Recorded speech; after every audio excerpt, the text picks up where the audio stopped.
नमस्कार, स्वागत है आपका। मैं हूं अनामिका पांडे। ईरान पर यूएस ने अटैक कर दिया है। रात 2:30 बजे हमला हुआ और यह हमला किया गया है B-2 बॉम्बर से। B-2 बॉम्बर क्या है, क्यों खास है, यूएस के इस हमले में ईरान को कितना नुकसान हुआ होगा, सटीक टारगेट पर हमला हुआ है या नहीं, इस पर बात करने के लिए मेरे साथ मेहमान जुड़ रहे हैं।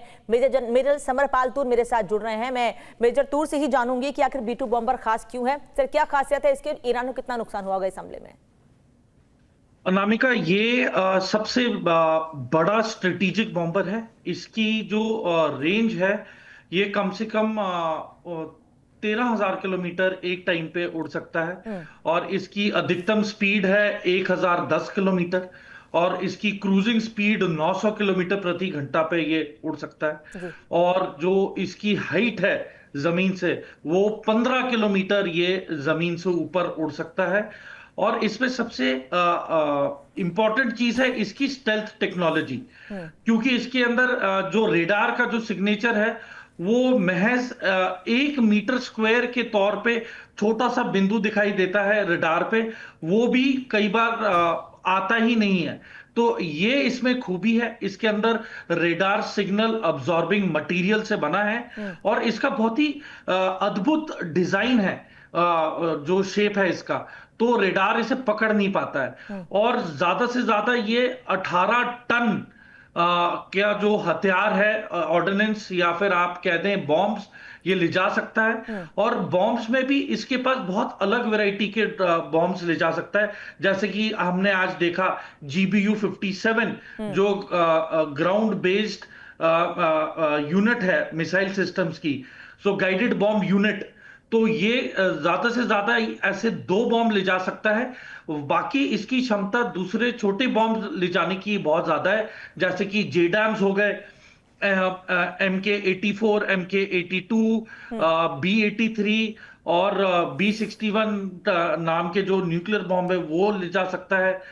तो देखें, और इसके अंदर एवियोनिक्स सबसे अव्वल दर्जे के हैं। इसके अंदर एवियोनिक्स का जो मेन रेडार है वो है APQ-81 181। तो APQ-181 ऐसा जो रेडार सिस्टम है जो कि स्टेल्थ है और डिटेक्ट नहीं हो सकता, और उसको काफी बड़ी रेंज में ये आने वाले थ्रेट को डिटेक्ट कर लेता है। और सर, ये जो आप बता रहे हैं ये जहाज खासियत की B-2 कीमत बॉम्बर की है, B-2 बॉम्बर की खासियत तो है, लेकिन क्या हम ये भी माने कि ईरान की जो सिस्टम है, जो इंटेलिजेंस है, वो भी फेलियर रही कि B-2 बॉम्बर को नहीं पकड़ पाई, रडार में नहीं आ पाया उसके, या ये इसकी खासियत है कि कोई पकड़ ही नहीं सकता है इसको? खासियत यह है अनामिका कि इसे कोई पकड़ ही नहीं सकता है। और ये बेसिकली दो मिलिट्री एयरबेस हैं यूएस में, एक है व्हाइटमैन एयरफोर्स बेस और मिसूरी एयरफोर्स बेस यहाँ पे तैनात है। टोटल 21 बनाए गए थे दुनिया में, एक 2008 में क्रैश कर गया था, बाकी 20 के 20 आज की तारीख में उड़ रहे हैं। और इन्होंने कोसोवो के युद्ध में, इराक के युद्ध में, अफगानिस्तान और लिबिया के खिलाफ भी ऑपरेशंस किए हैं। और इसके अंदर मिड एयर फ्यूलिंग की भी क्षमता है। तो देखें, ये बहुत ही अत्याधुनिक इनका हवाई जहाज सिस्टम है और ये आने वाले 2032 में फेज आउट हो रहा है। तो अब देखें, इतनी अत्याधुनिक टेक्नोलॉजी, ये फेज आउट हो रहा है एयरक्राफ्ट, और इसके बदले B-21 रेडर करके आ रहा है। और ये जो B-21 रेडर है, कम से कम 100 तैयार हो रहे हैं अमेरिका के लिए। और एक कंपनी है जिसका नाम है नॉर्थरॉप ग्रूमन ग्रुप। तो नॉर्थरॉप ग्रूमन ग्रुप को ही ये कॉन्ट्रैक्ट मिला है। और ये ऐसा बॉम्बर है जिसका आज तक कोई दूसरा मुल्क ना बना सका है, हाँ। ना ही ऐसी कोई टेक्नोलॉजी है किसी के पास। सर, 37 घंटे की दूरी, 37 घंटे तक लगातार इस विमान ने उड़ान भरी, कहीं कोई स्टे नहीं, माने ये कहीं कोई स्टे नहीं हुआ है, एयर टू एयर रिफ्यूलिंग हुई है और तभी जाकर ये अटैक किया गया है। क्योंकि ईरान क्या, उसके आसपास से किसी नेबर कंट्री को भी इसका कोई आइडिया नहीं था कि यूएस इस तरह से इतना बड़ा अटैक कर सकता है और इतना नुकसान ईरान को पहुंचा सकता है।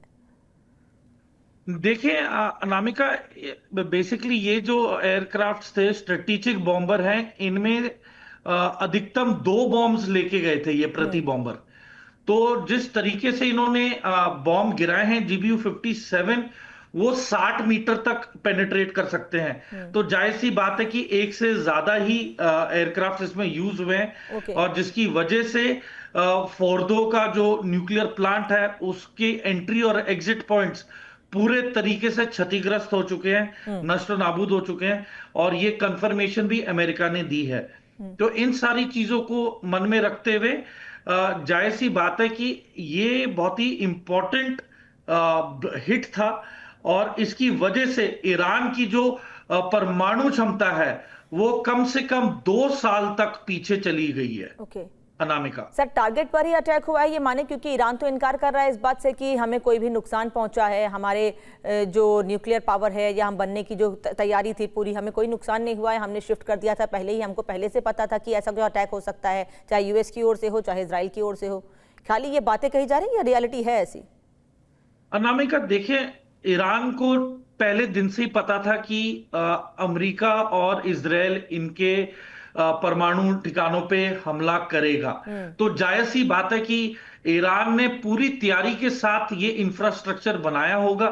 इनके जो एमुनिशन है और जो बॉम्ब्स हैं और उनकी पेनिट्रेशन की कितनी पावर है, वो सारी चीजों को एक वैज्ञानिक पॉइंट ऑफ व्यू से प्रॉपरली परखा गया होगा, रिसर्च की गई होगी, और उसके बाद ही ये न्यूक्लियर फैसिलिटीज को तैयार किया गया होगा जो कि अंडरग्राउंड नेटवर्क में मौजूद है।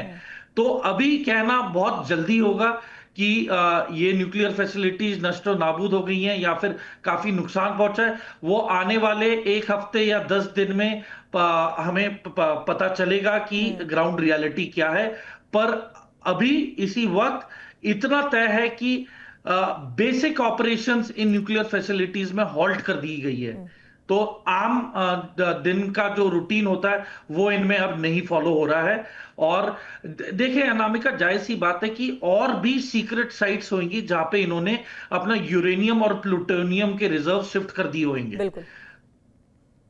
तो इसलिए आने वाला समय ही बताएगा कि ईरान जो बोल रहा है उसमें कितना दम है, और जो यूएस जितना दावा कर रहा है क्या वो वाकई ही एक्यूरेट है या फिर अभी भी कमी पेशियां हैं, वो आने वाले 48 से 72 घंटों में पता लगेगा। सर मेरा आखिरी सवाल, अभी आपने कहा कि 1999 में कसोवो में इसका इस्तेमाल किया गया था, कसोवो युद्ध में इसका इस्तेमाल किया गया था, लेकिन एक जानकारी ये भी है कि 8 महीने पहले भी, यानी 8 महीने में दूसरी बार B2 बॉम्बर का इस्तेमाल किया गया है। 8 महीने में दूसरी बार, यानी इससे पहले पिछले 8 महीनों में कहाँ इस्तेमाल किया गया, कितना नुकसान हुआ था वहां पर? देखिए अनामिका, जहां तक इसका बॉम्बर की देखें, मेन तो ये है कि बॉम्बर की जो स्ट्रेटेजिक डिस्टेंस कवर करने की क्षमता है वो बहुत ही अधिकतम है। ये ग्लोबली रिफ्यूलिंग के मदद से कहीं पे भी हमला कर सकता है। तो देखें, ये अफगानिस्तान में काफी इसका इस्तेमाल किया गया है, और आतंकवादियों को जो पहाड़ों के अंदर गुफाएं थी उन्हें नष्ट नाबूद किया है। इन्होंने काफी अहम भूमिका इन्होंने निभाई है अफगानिस्तान की लड़ाई में और इराक की लड़ाई में भी। तो देखें, ये अभी पूरी फ्लीट रिप्लेस हो रही है। ये सिर्फ पूरी दुनिया में ऐसे 20 एयरक्राफ्ट है, और एक एयरक्राफ्ट का जो कीमत है वो है 6,000 करोड़। 6,000 करोड़ रुपए का एक ये स्ट्रेटेजिक बॉम्बर है। तो आप समझ सकती हैं कि इसका जो डिजाइन, R&D, सीक्रेसी और जो टेक्नोलॉजी से लैस और सैटेलाइट से कनेक्टेड बहुत सारे उपकरण हैं इसमें। तो आप देखें, ये रातों रात नहीं बना है, इसे बहुत साल लगे थे बनाने में, और इसकी पहली फ्लाइट 1989 में उड़ाई गई थी। 1989 के बाद 1997 के अंदर इसे यूएस एयरफोर्स ने इंक्लूड किया था। तो देखिए, ये एक ऐसा प्रोजेक्ट है जो बहुत गोपनीय है, और नॉर्थरॉप ग्रुमन ग्रुप जो है, जो कंपनी है, वो ये बनाती है, और आज तक किसी को नहीं पता कि इस ग्रुप में पब्लिक फिगर्स कौन है और कौन लेबर है। ये पूरी सीक्रेटली एक सीक्रेट साइट्स पे इनका मैन्युफैक्चरिंग होता है। अनामिका, ठीक, thank you so much sir जुड़ने के लिए, पूरी जानकारी हमको देने के लिए। तो किसी को इसका नहीं पता है कि कौन इसको बनाता है, किस टेक्निक का इस्तेमाल किया जाता है, इसकी कोई जानकारी नहीं है। पूरे एहतियात के साथ इसको बनाया जाता है, कौन लोग इसे बनाते हैं, किस टेक्निक का इस्तेमाल किया जाता है, कब अमेरिका इसका इस्तेमाल करेगा, किस तरह से इसका इस्तेमाल किया जाता है, इसकी कोई जानकारी नहीं है। पूरी सीक्रेसी बरती जाती है, उसके बाद इसका इस्तेमाल किया जाता है। यही वजह है कि अमेरिका ने बड़े आराम से ईरान पर अटैक किया और इसकी जानकारी ईरान तक को नहीं लग पाई, यानी कि इंटेलिजेंस फेलियर भी माना जाता है, साथ ही रडार में नहीं आता, इसलिए ये और खास हो जाता है अमेरिका के लिए। फिलहाल इतना ही, लेकिन ऐसी ही जानकारी भरे वीडियोस और तमाम पहलुओं पर बातचीत करें, मेहमान हमारे साथ जुड़ते रहेंगे।